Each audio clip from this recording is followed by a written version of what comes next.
मेरे आत्मीय बंधुओं, विचार संप्रेषण की इस 8वीं कड़ी में आप सबका हार्दिक अभिनंदन। गायत्री महामंत्र एक बार। ओम भूर्भुवः स्वाहा तत्सवितुर्वरेण्यं भर्गो देवस्य धीमहि धियो यो नः प्रचोदयात्। ओम प्रज्ञा विद्महे महाकालाय धीमहि तन्नो श्रीरामा प्रचोदयात्। ओम सदृश्रद्धा विद्महे महाशक्ते धीमहि तन्नो भगवते प्रचोदयात्। शक्ति स्वरूपा देवियों, भाइयों, आज मैं अपनी बात कहने से पहले परम पूज्य गुरुदेव के 2 संदेश, वीडियो संदेश आपके समक्ष रखना चाहूँगा। आप उसको कृपया ध्यान से सुने, बड़ी माइन्यूटली सुने। जो नए भाई बंधु हैं मिशन से जुड़े हुए, जिनको बहुत ज़्यादा जानकारी मिशन के बारे नहीं, वो इसको ज़रूर सुने ध्यान से और एक एक शब्द के ऊपर चिंतन मनन करें और उसका विश्लेषण करें। आज की जो परिस्थितियाँ बनी हुई हैं उसके अनुसार। उसके बाद मैं अपनी बात आपके समक्ष रखूँगा। अभी आप ध्यान से इस वीडियो को सुनें। यहाँ हर आदमी के अंदर संतोष पैदा करना चाहिए। हर आदमी को अमीरी के सपने नहीं दिखाने चाहिए। कार्यकर्ता अमीर होने के लिए नहीं आया है, कार्यकर्ता सुविधाएं प्राप्त करने के लिए नहीं आया है, कार्यकर्ताओं को अपने मालदार होने के लिए नहीं बुलाया है, हुकूमत बनाने के लिए नहीं बुलाया है। आप यहाँ हुकूमत करने आए नहीं, मत आइए, जाइए, चले जाइए। हमें हुकूमत नहीं करवानी है, हमको आपको सेवा करवानी है और सबसे छोटी सेवा करवानी है, ताकि आपका अहम नीचे की तरफ चलने लगे, ताकि आपका जो घटियापन है वो गिरने लगे, सुधरने लगे। आप ज़्यादा काम कीजिए, छोटे काम कीजिए, ज़्यादा काम कीजिए, छोटे काम कीजिए, ज़्यादा काम कीजिए, छोटे काम कीजिए और प्रशंसा दूसरों की कीजिए, अपनी मत कीजिए। हमने किया था, हाँ ठीक है, आपने किया था, हमको मालूम। सामने वाले की प्रशंसा कीजिए, सामने वाले की प्रशंसा कीजिए। देखिए साहब, इन्हें देखिए, ये कैसे देहात में थे बेचारे और वहाँ से कितना काम करते थे और अपने घर वालों में कितना गेहूँ पैदा करते थे और ये यहाँ आ गए। उनकी प्रशंसा न कीजिए। मैं था पहले, वो था कंपाउंडर था पहले, और मैं पहले कंडक्टर था और फिर मैं फलाना था और देखिए मैं आ गया यहाँ आ गया करके। इसीलिए आ गया होगा कि सबके ऊपर रौब जमा हुआ, सबके ऊपर शासन करे और सबके सामने सिक्की बाहर है। इसीलिए तो आया होगा कि ये सब घटिया हैं और हम लोग कैसे बढ़िया हैं। नहीं, आप अपने आप को घटिया बनाइए, आप घटिया बनाइए, बाकी और लोगों को सबको बढ़िया बनाइए। सब लोगों को घटिया बनाएंगे तो फिर मैं ये कहूँगा कि आप हमारे कार्यकर्ता हैं, आप हमारे सहयोगी, आप हमारे मित्र हैं, आप हमारे सहायक हैं। और अगर आप यहाँ के वातावरण को बिगाड़ने की कोशिश करेंगे तो आप कौन हैं? आप हमारे बैरी नंबर 1। चाहे हम आपको आशीर्वाद दें, चाहे हम आपको चिट्ठी लिखवाएं कि आप पर हैं, आप बैरी नंबर 1 हमारे। भली से आप रहिए, भली से आस्तीन में पले हुए हैं तो आप पले रहिए, काटते रहिए। हम क्या कर सकते हैं? तो काटेंगे हम आपको और आपके कुत्ते में रहेंगे तो काटिए, फिर और क्या करेंगे? कोई जान ले जाइए, काट ले जाएंगे तो खून पी जाइए हमारा, क्या करेंगे? इसलिए ये आप लोगों से दूसरी बात मुझे ये करनी थी कि आपका घटियापन मैं नहीं देख सकता, घटियापन नहीं देख सकता। जहाँ कहीं मैं गया हूँ, बढ़िया लोगों के पास गया हूँ और जब कभी आँखें बंद करता हूँ तो बढ़िया लोगों को देख लेता हूँ। शांत निकेतन को देख लेता हूँ, जिसके आधार पर शांत कुंज नाम रखा मैंने। रविन्द्रनाथ टैगोर को देखा, रविन्द्रनाथ टैगोर की गतिविधियों को देखा, उनकी कार्यकर्ताओं को देखा, मुझे याद रहती है। पांडिचेरी में गया, पांडिचेरी की गतिविधियों को देखा, अरविंद के संबंध में अधिक से अधिक जानने की कोशिश की। गांधी जी के आश्रम में गया, विनोबा के आश्रम में रहा। मैंने महान व्यक्तियों के तरीके देखे हैं और आपको महान व्यक्ति नहीं आते। आप महान व्यक्तियों की महानताएं को आप स्मरण नहीं कर सकते और महान व्यक्तियों की महानताओं को आप अपने भीतर धारण नहीं कर सकते। कमीनों की चर्चा क्या करेंगे? कमीनेपन की ही बात क्या करेंगे? लोगों के अंदर के दबे हुए कमीनेपन को ही उछाला करेंगे। आप यही क्या करेंगे? यही काम है आपका? नहीं, ये काम आपका नहीं होना चाहिए। बस दूसरी बात मुझे जो अपने कार्यकर्ताओं से कहनी है, अब जो इतने दिन तक मेरा मन रुका हुआ था, पेट को रोके हुए बैठा था, अब मैं क्या कहूँ कि जैसे कि कह भी नहीं सकता। कभी गुस्सा आता, पहले तो ये भी था बुला लेता था, कुछ कह लेता था।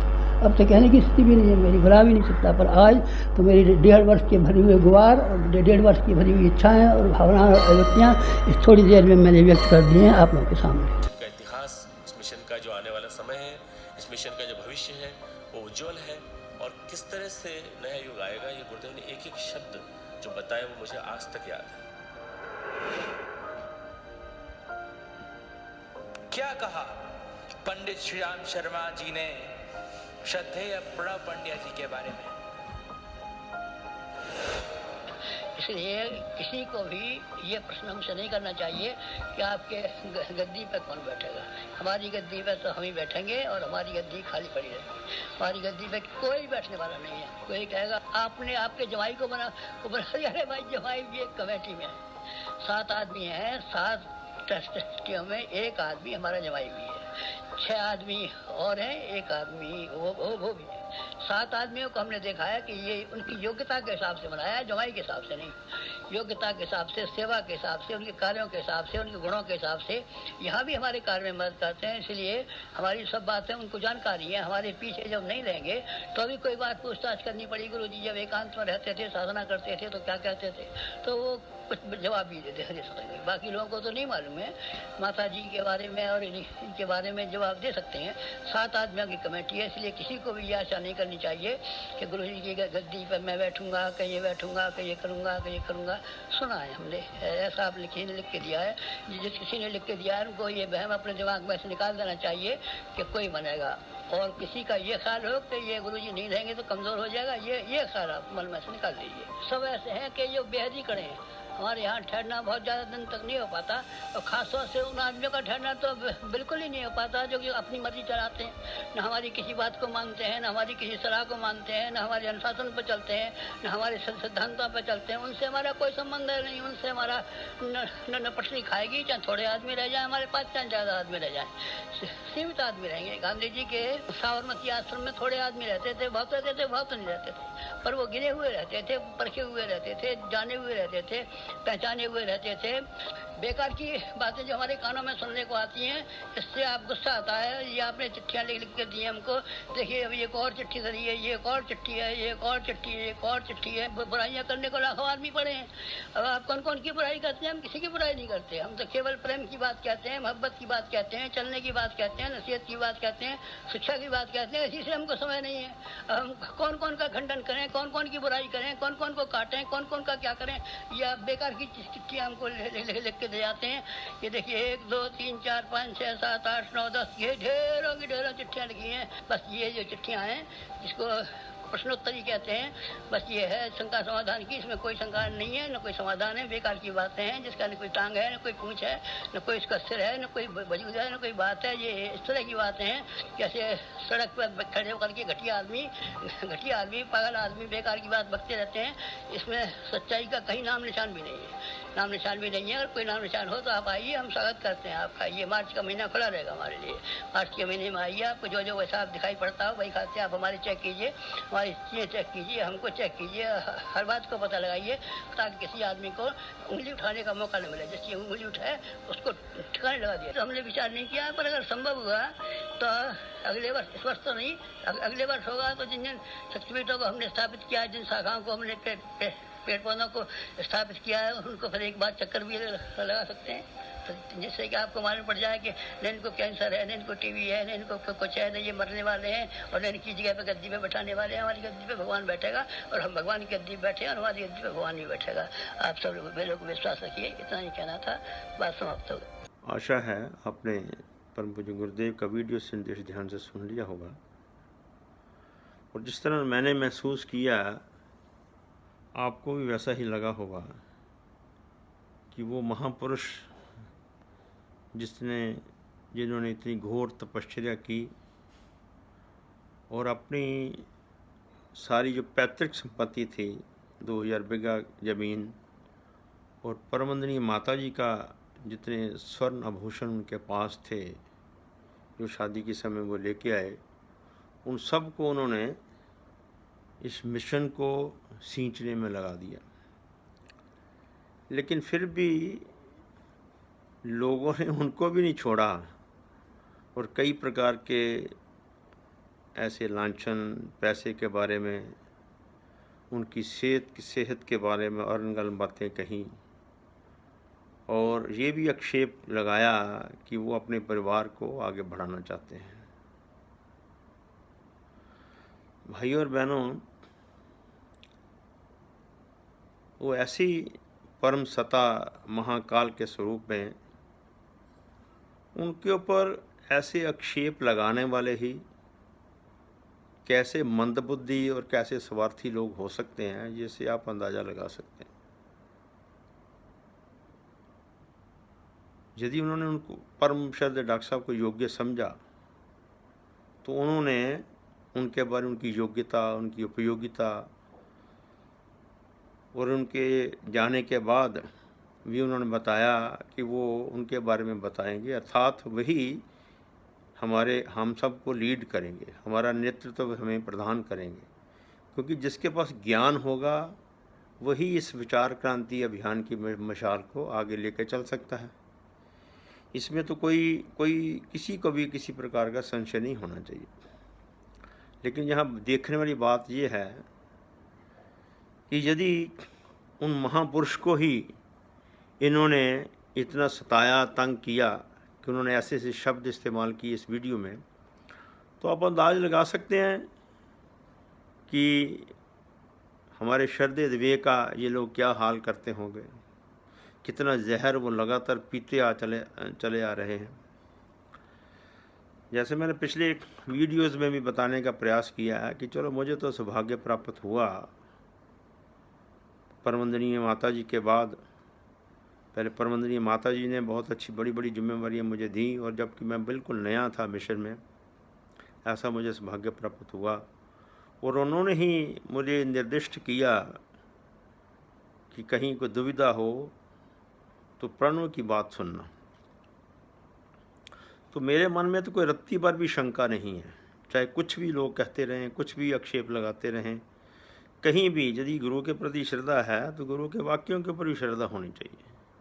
ऐसे लोग, उनको नकारा लोग कहूँगा, महत्वाकांक्षी लोग कहूँगा, आस्तीन के सांप जैसे गुरुदेव ने कहा, वो उनको कहने में मुझे तो कोई संकोच नहीं है। लेकिन आप लोगों को ये समझना है, आप लोगों को ये जानना है, जो अभी भी कहीं ना कहीं दुविधा में है, कई प्रकार के शब्दावली इस्तेमाल करते, हमें क्या गुरुदेव देखेंगे, गुरुदेव महाकाल वो जानेंगे। भाई हम क्या तमाशे में उनका बन कर बैठे देखते रहेंगे। परम श्रद्धेय डॉक्टर साहब के, जैसे मैंने बताया, उनके जीवन काल को नज़दीक से देखा है। मुझे एक घटना याद आ रही है कि परमवंदनीय माता जी के जाने के बाद लगातार कई वर्षों तक उनको उनके कामों में, उनके कार्य में बाधा डालने का प्रयास किया गया। एक श्रृंखला बनी थी विराट संस्कार महोत्सव की, और उसमें एक कार्यक्रम चंडीगढ़ को भी मिला था, जिसको मेरे साथियों ने,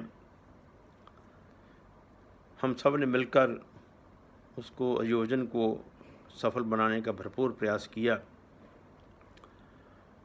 और उसकी भव्यता इतनी थी, जो चंडीगढ़ को जानते हैं कि मध्य मार्ग के ऊपर जो साथ लगी उनकी जो जगह होती है, वहाँ आम तौर पे कभी कोई परमिशन नहीं मिलती।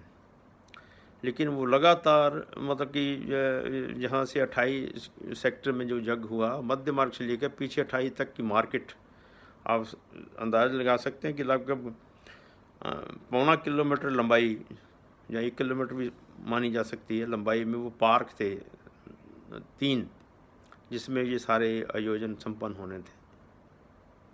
मैं ये बात है कुछ इसलिए बताना चाहता हूँ, जैसे मैंने शुरू में भी कई बार कहा कि 2 प्रकार की सोच के बारे में बताना चाहता हूँ। तो मन में बड़ा उत्साह था कि परम श्रद्धेय डॉक्टर साहब परमवंदनीय जी ने कहा था कि हम आएंगे इन कार्यक्रमों में। लेकिन वहाँ ये निर्णय ले लिया गया कि कोई भी वरिष्ठ जो वहाँ किसी भी कार्यक्रम में नहीं जाएगा। अर्थात अब डॉक्टर साहब जी के बाद किसी के प्रति लोगों की इतनी श्रद्धा नहीं थी, इतनी आस्था नहीं थी।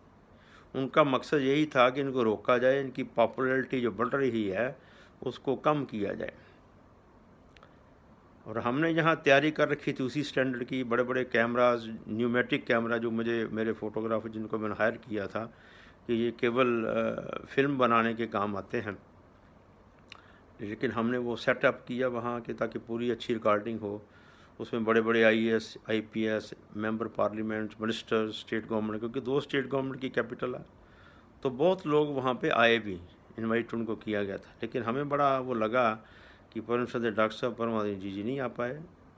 और उस कार्यक्रम में इन्होंने, उस वक्त मुझे नाम याद आ रहा है, शायद ब्रजेश जब ऐसा रघुवंशी जी आए वहाँ पे। इससे पहले मैं ये बताना चाहता हूँ कि वो जो आज जिनको ये पैदा करते आ रहे हैं सालों से, ऐसे लोगों को इन्होंने और उनको मजबूत किया। वो भी उस वक्त हमारे साथी थे और उन्होंने ये जो चंडीगढ़ एडमिनिस्ट्रेशन में काम भी करते थे। किसी ने जिम्मेवारी ली कि मैं ग्राउंड की परमिशन लूँगा, ग्राउंड क्योंकि बड़ी ज़रूरी होती है चंडीगढ़ में, उसकी क्लियरेंस लेनी, और इलेक्ट्रिसिटी का कनेक्शन की अप्रूवल लूँगा।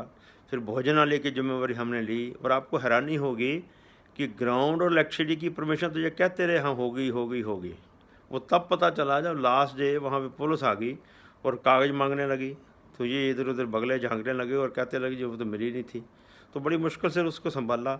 भोजनालय की बात सुनिए, भोजनालय जिन्होंने जिम्मेवारी ली वो कहते जी हमें से तो बन नहीं पाया, 26 की मार्केट के जो लोग उन्होंने सहयोग नहीं दिया। अब देखो क्या हालत होगी। लोग वहाँ से पंजाब, हरियाणा, हिमाचल के सब लोगों से आए हुए थे। लेकिन गुरु की कृपा ऐसी हुई कि पहले दिन का ही कार्यक्रम था, शाम को प्रवचन था रघुवंशी जी का। तो मेरे को लग रहा था कि जी इनकी हिंदी बड़ी क्लिष्ट है और इन लोगों को समझ नहीं आ रही, उनकी भाषा भी बड़ी ऐसी लग रही है कि पता नहीं किसी के पल्ले पड़ रही कि नहीं पड़ रही। तो मैंने कभी, आप देख लीजिए कि मैं समझ लो कि 86 का जुड़ा, 97 तक मैं स्टेज पे नहीं चढ़ा था, केवल ऑर्गेनाइज़र ही था। लेकिन उस दिन मेरे मन में बड़ा एक आवेश सा जैसे गुरुदेव ने पैदा कर दिया। मैंने अपने साथियों से पूछा भी मैं बोलूँ, मैं पंजाबी में बोल लूँगा। तो मैं चढ़ा जी वहाँ, 15 मिनट के लिए मुझे माइक में बोला और ऐसी ताड़ियों की गड़गड़ाहट वहाँ पे हुई। ये मैं अपनी तारीफ़ के नहीं बता रहा हूँ कि इसका बताऊँगा कि किस लिए ये बात कर रहा हूँ कि ताड़ियों की गड़गड़ाहट हुई और मेरे साथियों ने मुझे कंधों में उठा लिया। और मुझे भी बड़ी हैरानी, मैं कि भी गुरुदेव ने बुलाया, मुझे तो पता ही नहीं था कुछ क्या करना। उसका रिज़ल्ट ये हुआ कि सुबह 7 में एक नानकसर गुरुद्वारा है, वहाँ से हमारे सिंह भाई जो गुरुद्वारा साहब के हैं वो सभी आए, लंबे लंबे उन्होंने अपनी ड्रेस डाली थी, चोले डालते हैं। तो कहने लगे रात को पंजाबी में जो बाबा जी बोले उनके दर्शन कराओ।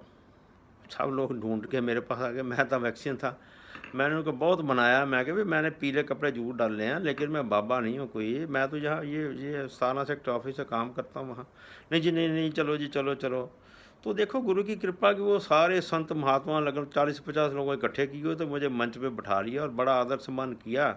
और बातों में मैंने उनको कह दिया, मैं ये आपके साथ में लंगर की कहते आपका सारा जितने लोग आएँ यहीं लंगर खाएँ, यहीं ठहरने की सराय खोल दी, सारी व्यवस्था कर दी। कहने का मतलब कि गुरुदेव तो अपना काम करवाते हैं, लेकिन जो टांग अड़ाने वाले हैं, जो आज भी यही डॉक्टर साहब के रास्ते में, जी के रास्ते में ये अपना काम कर रहे हैं, इनको दिखाई नहीं देता। अभी तक मुझे सबसे बड़ा दुख तो यही हो रहा है कि इनको समझ क्यों नहीं आ रही। जो गुरुदेव माता जी स्वयं कह गए, सब अभी आपने वीडियो सुना उसमें भी कहा, तो ये क्यों नहीं इनको जो जिसको गंदगी उछालने का, जो बुरे लांछन लगाने का, इनको कोई शर्म ही नहीं आ रही।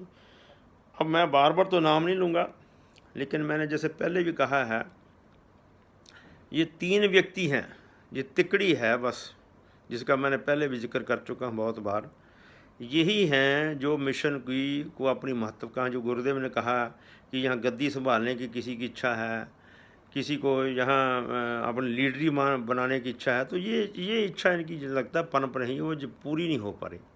यहाँ एक और बड़ी महत्वपूर्ण बात मुझे कल पता लगी है कि ये मनमोहन सिंह जिसकी ये सपोर्ट करते हैं, जैसे मैंने पहले भी कहा है कि बलराम सिंह प्रहार को निकाला कि वो खुद ही निकल गया जब उन्होंने इतना ज़्यादा वहाँ शरारत की और बातें की, तो ऐसे कारण बन गए, वहाँ व्यवस्था ऐसी बन गई कि उनको छोड़ना पड़ा, जाना पड़ा, भागना पड़ा वहाँ से। अब ये मनमोहन सिंह जो है ये परिहार जी के बेटे का साला है, तो आप इसका लिंक देख सकते हैं, जड़ें ये कहाँ से षड्यंत्र कब लगातार वर्षों से चल रहे हैं। इसको तोड़ने का, निकालने का, जैसे गुरुदेव ने भी कहा है कि ऐसे लोगों का अब ठिकाने लगाया जाएगा। तो ठिकाने लगाने का मुझे लगता है कि समय आ गया है। आप लोग चाहे वो दिया में हैं, चाहे यूथ ग्रुप में हैं, चाहे हमारे जो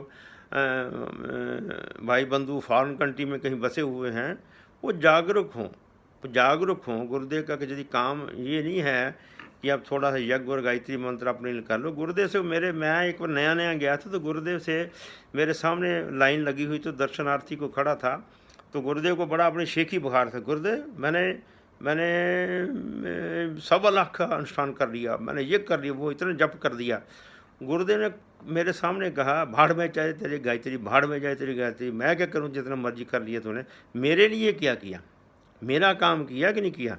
तो ये आप समझिए कि गुरुदेव का काम क्या है, गुरुदेव के विचारों को अपने जीवन में उतारना और उसको आगे लोगों तक पहुंचाना सशक्त ढंग से। कहीं भी ढील पुल, कहीं भी आपके अंदर में ये विचार नहीं आना चाहिए कि आपका दायित्व केवल अपने तक सीमित है। आपको जहाँ जहाँ बुराई दिखती है, बुराई को जड़ से निकालने के लिए खड़े होने कि ये वक्त आ गया है, खड़े होने का ये वक्त आ गया है। आप जागृत आत्मा है और जागृत होकर रहें, सोए मत। ऐसे लोगों को पहचानिए और उनको निकाल के बाहर कीजिए। आज मेरे मन में इतनी ही बात आपके साथ करनी थी, और कई घटनाएं हैं जिसके माध्यम से मैं आपको बता सकता हूं कि ये षड्यंत्र आज से नहीं चल रहे परम श्रद्धेय डॉक्टर साहब और परम जी के खिलाफ, ये वर्षों से चल रहे हैं। छोटी छोटी घटनाएं कई, जब तक मुझे याद आएंगी मैं आपको बताता रहूँगा कि इन्होंने जितनी भी नकारात्मक शक्तियाँ थी क्षेत्रों में, वो सबको धीरे धीरे करके उनकी महत्वाकांक्षा जगाकर थोड़ा थोड़ा उनको कहीं लालच तो जो उनको बेचारों को यही रहता है कि मुझे वहाँ का उप जोन का इंचार्ज बना दो, मुझे जी, मैं जैसे पहले भी कई बार बता चुके, छोटे छोटे लालच हैं इनके, छोटे छोटे लालचों में ये फंसे हुए हैं। हम जैसे लोग जिनकी गुरुदेव ने तृप्ति शायद कर दी, बड़ी बड़ी हम जो भी इच्छा ईश्वर को इंसान की होती है, चाहे पद लोलुपता कह लो, चाहे कुछ कह लो, उन्होंने हमारे मिशन से जुड़ने से पहले ही पैदा ख़त्म कर दी। शायद ये रीज़न हो सकता है। तो मैं समझ नहीं पाया कई सालों से, जैसे मैंने बताया कि 2012 तक तो मैं बड़ा एक्टिव रहा, लेकिन अब 8 साल हो गए मैं बिल्कुल इन झगड़ों में, किसी बड़े कार्यक्रम में आना जाना ही बंद कर दिया था और अपने ढंग से मैं काम कर रहा था। लेकिन ये उन्होंने फिर दोबारा, गुरुदेव ने ये चेतना पैदा की है कि भाई अब तेरा ये दायित्व ये है, लोगों को अपने एक्सपीरियंस से लोगों से बताओ कि क्या क्या तूने देखा, क्या क्या तूने मिशन को समझा, जो नई पीढ़ी वो जाने। ऐसे ही ना लोगों के पीछे लगी रहे, मुझको देखे। अर्थात गुरुदेव ने कहा कि केवल मुझको देखो, जो मैं कह रहा हूँ उसको सुनो और जिसको मैंने जिम्मेवारी दी उसको सुनो। उन्होंने अपने शब्दों में तो कह दिया कि मेरे पीछे जाने के बाद यही श्रद्धेय दवे जो है यही जिम्मेवारी संभालेंगे, यही दिखाएंगे। अब जो स्पष्ट इतना तो नहीं कह सकते, जब वो खुद कह रहे हैं कि इस गद्दी पे कोई बैठेगा नहीं, इस गद्दी पे मैं बैठ, भगवान की गद्दी है, अभी मैं बैठा हूँ, मेरे जाने के बाद भी भगवान बैठेगा, तो इसका क्या तात्पर्य है। इतनी छोटी सी बात भी यदि सूक्ष्म बात को नहीं समझ सकते, भगवान की वाणी को नहीं समझ सकते, तो क्या मैं अब क्या कह सकता हूँ कि क्या आप लोगों की मजबूरी है। क्यों वहाँ शांति कुंज में लोग चुप। अब मुझे खुशी होती है कि शांति कुंज के बीच के जो वहाँ बैठे व्यवस्था में लोग बैठे हैं, छोटे कार्यकर्ता बैठे हैं, चाहे जोन में है, चाहे शक्तिपीठ कार्यालय में है, चाहे कार्यक्रम विभाग में है, चाहे किसी और जगह काम करते हैं, सबके अपने अपने उनकी अपने ढंग से वो इन चीज़ को अप्रिशिएट कर रहे हैं और कई चीज़ें मुझे बता रहे हैं। कई चीज़ें कार्यकर्ताओं को ये बारे में मुझे जानकारी मिल रही है, लेकिन वो उसको पब्लिक करने का मकसद नहीं है। वो वहाँ बैठ के उनके साथ ही बात करेंगे कि भाई आप क्या करते रहे, इतने सालों से यहाँ बैठे रहे, क्या करते रहे, हम तो आपको बड़ा ये समझते थे, लेकिन आपने क्या करके रख दिया, इतना बड़ा लांछन परम श्रद्धेय डॉक्टर साहब पर लगा दिया। जुडिशरी अपना काम देखेगी और मैं 101% मुझे यकीन है कि इसमें कुछ भी नहीं है, स्वाय इन्होंने जो गंदगी उछालनी थी वो उछाल दी। अब इनकी बारी है उसको भुगतने की। आप भाई बंधुओं से मेरा करबद्ध ये प्रार्थना है कि आप जागृत हों और अपनी आवाज़ को बुलंद करें। व्हाट्सएप के माध्यम से, लेटर्स के माध्यम से, ईमेल्स के माध्यम से जितनी आप रश कर सकते हैं उतनी करें। परम श्रद्धेय डॉक्टर साहब परमानंद जी के प्रति अपना जो भावांजलि है वो जरूर अर्पित कर दें। इन्हीं शब्दों के साथ अपनी वाणी को विराम देता हूँ। ओम शांति।